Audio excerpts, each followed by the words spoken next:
একটা নিউক্লিয়ার বোমকে দীপাবলির বাজি পটকার মতো ফাটাতে পারে এরকম একটা জিনিসই এ বিশ্বে আছে। বিশ্বের সমস্ত নিউক্লিয়ার বোমগুলোকে একত্র করে যদি একটা জীবন্ত আগ্নেয়গিরির মধ্যে ফেলা হয় তাহলে কি হতে পারে? ভারতের আন্দামান নিকোবর দ্বীপপুঞ্জের কাছে একটা অ্যাক্টিভ ভলকানো আছে এবং এই আগ্নেয়গিরির উষ্ণতা প্রায় 1300 ডিগ্রি সেলসিয়াস। এবার এরকম একটা জ্বলন্ত আগ্নেয়গিরির মধ্যে যদি নিউক্লিয়ার বোমগুলোকে ফেলা হয় তাহলে কি ঘটতে পারে? এখন ভাবুন তো, দুটোই তো ভয়ঙ্কর।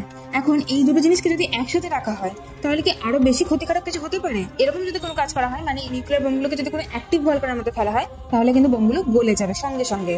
যদি নিউক্লিয়ার বোমের উপর টাংস্টেনের প্রলেপ লাগানো হয় সেক্ষেত্রে বোমটির উত্তাপ সহ্য করার ক্ষমতা প্রায় 3000 ডিগ্রি সেলসিয়াস পর্যন্ত হয়ে যায় এবং সেক্ষেত্রে যদি ওইরকম কোনো নিউক্লিয়ার বোমকে আগ্নেয়গিরির মধ্যে ফেলা হয় তখন ওই নিউক্লিয়ার বোমটি আগ্নেয়গিরি ভেদ করে উপরে উঠে যাবে এবং আগ্নেয়গিরির লাভা ভূপৃষ্ঠের উপরে প্রায় কয়েকশো কিলোমিটার পর্যন্ত ছড়িয়ে যাবে। কিন্তু যে সমস্ত নিউক্লিয়ার বোমগুলো এখন মানে 2024 পরে ম্যানুফ্যাকচার করা হচ্ছে সেগুলোকে টাংস্টেনের প্রলেপ দেওয়া হচ্ছে, অর্থাৎ জেনে বুঝে এগুলোকে এমন ভাবে তৈরি করা হচ্ছে যাতে কোনো কিছুই আর এই নিউক্লিয়ার বোমগুলোকে ডিস্ট্রয় করতে না পারে। তাহলে এক্ষেত্রে মানুষই যে মানুষের বিপদ ডেকে নিয়ে আসে এটা কি বলা যায় না? তো ভিডিওটি এই পর্যন্তই।